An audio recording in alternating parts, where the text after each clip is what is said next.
유명한 기드온에 대하여 말씀을 나누고자 합니다. 사사시대는 여러분도 잘 아시다시피 간단히 설명을 드리자면 이스라엘 백성이 가나안 땅으로 들어가고 얼마 있다가 지도자인 여호수아가 죽자 몇 년의 샬롬 시대 이후에 그들은 연속적인 재해 순환 시대를 맞이하게 됩니다. 그들의 순환은 이랬습니다. 범죄, 진노, 압제, 부르짖음, 구원, 이러한 순서로 재해 순환이 이루어졌습니다. 그리고 본문을 보면 그들은 구원 이후에도 다시 범죄를 행하였고 심지어 갈수록 더 피폐해지고 악독해져서 하나님과 이전보다 더 멀어지게 되는 것을 보여주십니다. 그렇다면 왜 그들은 이러한 재해 순환을 돌 수밖에 없었던 걸까요? 그것은 사사기 마지막 장 마지막 절인 사사기 21장 25절에 보시면 아실 것입니다. 25절의 내용을 요약하면 이러합니다. 이스라엘 백성들의 삶은 왕이 없어서 각기 자기 소견에 옳은 대로 행하는 삶이라고 표현합니다. 그런데 이스라엘에게 왜 왕이 없었던 것일까요? 이스라엘에게 과연 왕이 정말로 없었던 것일까요? 아니면 그들이 하나님이 눈에 보이지 않아 하나님을 모른 척하며 살아간 것은 아니었을까요? 오늘 말씀을 통해 우리가 한번 이스라엘의 왕에 대해서 알아가보자 합니다. 먼저 오늘 말씀에서는 이스라엘과 미디안이 나옵니다. 그리고 사사기 6장 1절에서 이스라엘이 하나님 앞에 또 악을 행하였다는 말씀으로 시작을 합니다.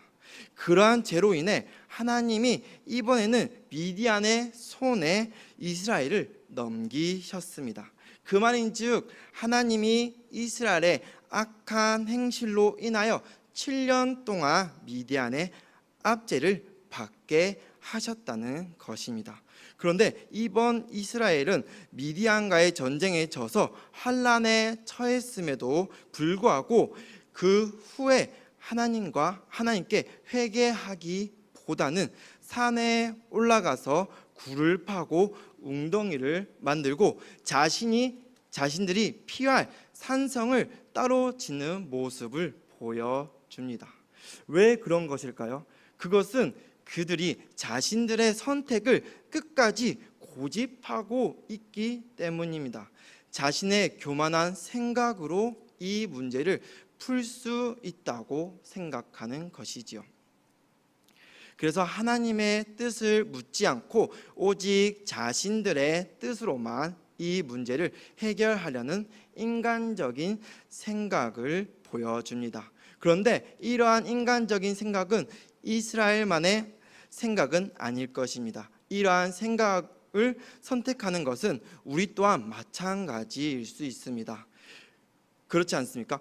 우리는 하나님을 먼저 바라보고 하나님께 부르짖고 하나님께 나아가는 것이 우선이어야 하지만 우리 안에 내재되어 있던 인간적인 생각으로 인하여 하나님을 보지 못하고 하나님의 뜻을 선택하지 못하는 때가 아주 많습니다. 언제나 우리는 세상의 방법으로 세상의 문제를 해결하려는 것입니다. 정리하자면 이스라엘은 선민으로서 하나님이 이스라엘의 족속을 선택하시고 구원해 주신 하나님께 먼저 부르짖어야 하지만 그들은 세상의 방법을 더 의지하고 자신들의 소견에 따라 선택했다는 것입니다. 그들은 자신 조상들이 건너온 가나안 땅을 의미를 정확히 알지 못하는 것입니다. 가나안 땅의 의미는 무엇을 말하는 걸까요? 바로 샬롬을 의미합니다. 그런데 그들은 샬롬의 의미를 완전히 모르고 지내고 있는 것입니다. 왜 그런 것일까요? 그것들은 샬롬을 주시는 여호와 하나님을 모르는 세대이기 때문입니다. 사사기 2장 10절에서는 그러한 그들의 세대를 다른 세대라고 표현합니다. 그 세대는 여호와를 알지 못하며 출애굽의 때를 기억하지 못한 세대라 말을 합니다. 당시 이스라엘 백성들이 자신들의 잘못을 뉘우치지 않고 자신들의 소견에 따라 살아가고 있다는 것을 성경을 통해 보여주고 있는 것입니다. 하지만 그들이 자신의 소견대로 만든 산성이 정말로 그들을 안전하게 보호할 수 있었을까요? 이스라엘은 산성에서 파종할 계절이 되어 자신들이 먹고 살기 위하여 씨를 뿌렸지만 그 싹이 자라나기도 전에 미디안과 이방인 종족들이 산에 올라가 이스라엘이 먹을 수 있는 모든 것들을 멸했습니다. 게다가 곡식뿐 아니라 양이나 소나 낙이나 남기지 않고 모든 것을 멸하여 버렸습니다.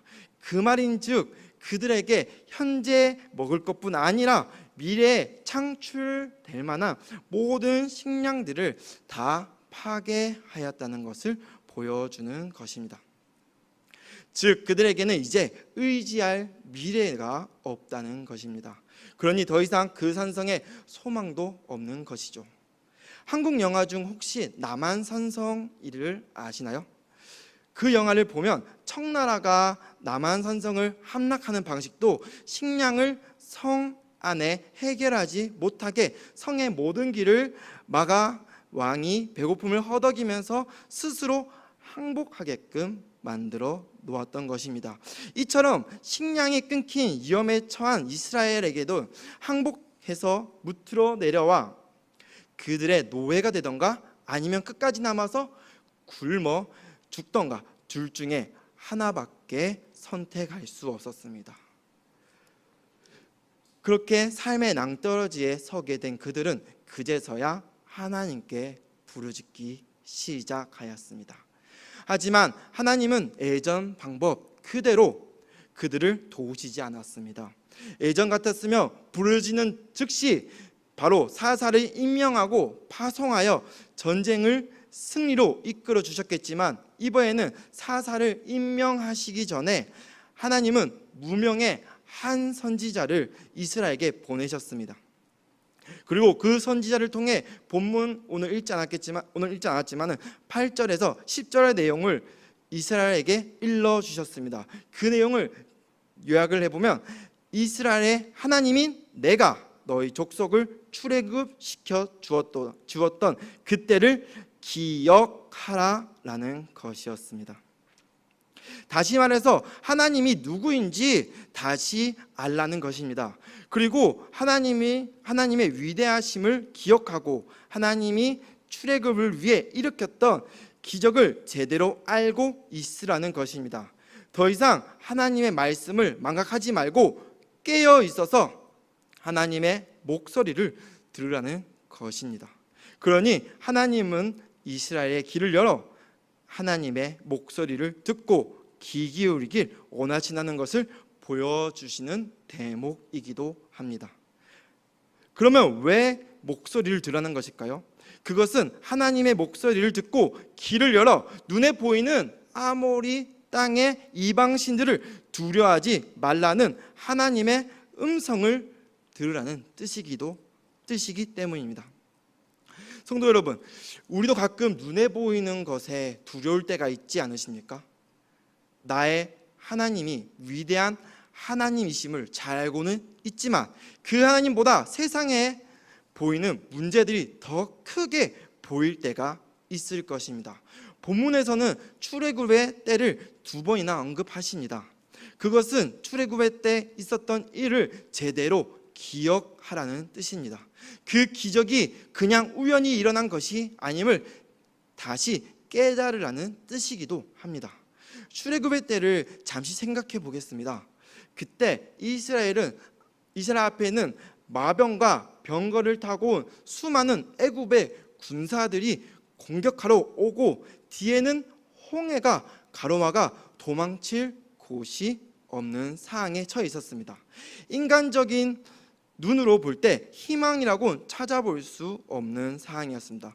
그런데 그때 하나님의 명령에 따라 뒤에 있던 홍해가 갈라지고 앞에 있던 애굽의 군사들은 물에 수장되어지는 것을 볼 수 있습니다. 이렇게 놀라운 기적을 일으키신 하나님이 바로 이스라엘의 하나님이심을 한 번 더 선지자를 통해 이스라엘에게 말씀하시는 것입니다. 자신들이 부르짖는 하나님을 제대로 알고 생각하여 하나님께 관심을 가지라는 것을 말씀하시는 것입니다. 하나님이 너의 곁에 함께 계신 하나님을 제대로 알고 있으라는 것을 말하는 것입니다. 성도 여러분, 우리와 함께 계신 하나님은 어떻게 생각하시나요? 그분의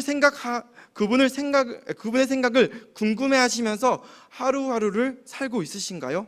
아니면 그때그때 우리가 필요에 따라 잠시 잠깐 찾는 분인가요? 우리도 하나님에 대한 생각을 재정립할 필요가 있습니다.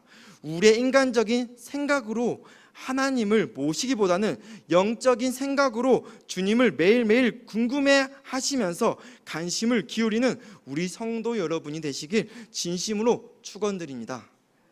그렇게 하나님께서 이스라엘에게 기억하라라는 교훈하신 후 하나님의 도우심이 본격적으로 나타나기 시작합니다. 여호와의 사자가 나타나 5번째 사사인 기드온에게 찾아갔습니다. 그런데 기드온은 미디안을 피해서 포도주 틀에 숨어 밀을 타작하고 있었습니다.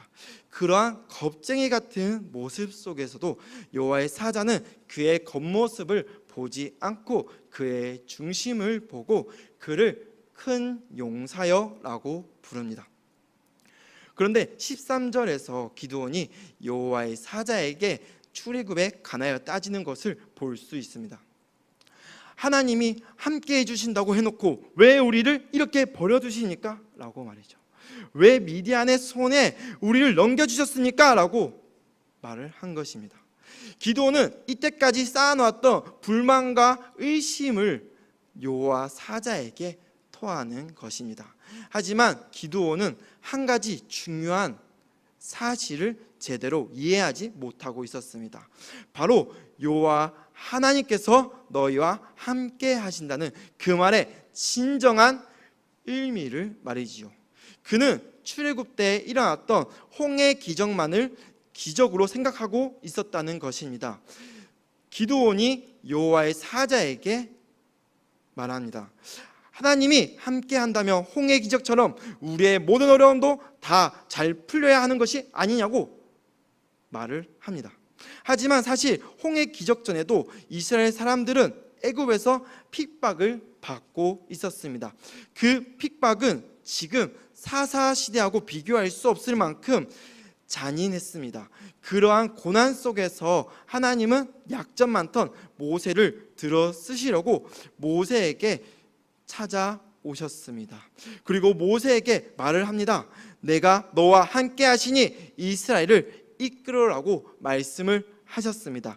즉 하나님은 모든 고난이 없게끔 하시는 분이 아니고 고난 속에서도 하나님을 찾을 때면 손을 뻗어 주시는 분이라는 것을 말씀하시는 것입니다. 기도는 그 부분을 간과하고 있었던 것이죠. 사랑하는 성도 여러분, 보통 우리는 이렇게 천사가 나타나서 하나님이 우리와 함께 하신다고 말해준다면 우리의 기분은 어떨 것 같습니까? 저는 아마 로또 맞은 기분이라서 아마 이렇게 춤을 출 것 같습니다. 아마 여러분도 그렇지 않겠습니까? 여러분도 하나님이 찾아오셔서 내가 너와 함께 하신다, 그러니 두려워하지 말라 라고 말씀하면 되게 기분이 좋으실 것 같습니다. 그런데 우리는 여기서 하나님을 오해하는 부분이 있을 수도 있습니다. 그렇게 하나님 찾아와서 모든 것이 잘 풀리고 모든 것이 다 잘 해결될 것이라고 생각을 합니다. 하지만 하나님은 우리로 하여금 히어로로 변신시켜서 이 모든 어려움을 극복시키려 하는 것이 아닙니다. 우리의 형편과 상황이 좋지 아니하여도 하나님은 그 속에서도 우리와 함께 하신다는 것입니다. 다시 말해 우리의 상황이 완벽하게 좋아지는 것이 아니라 우리의 상황에서 하나님은 우리를 쉴만한 물가로 인도하여 주신다는 뜻입니다.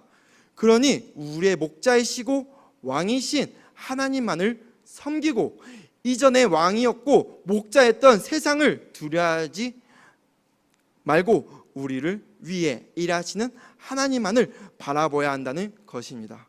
오늘도 우리는 길을 열어 목자이시고 왕이신 하나님의 음성을 듣고 그분의 계획하시는 곳으로 인도를 받는 우리 성도 여러분이 되시길 주님의 이름으로 축원드립니다.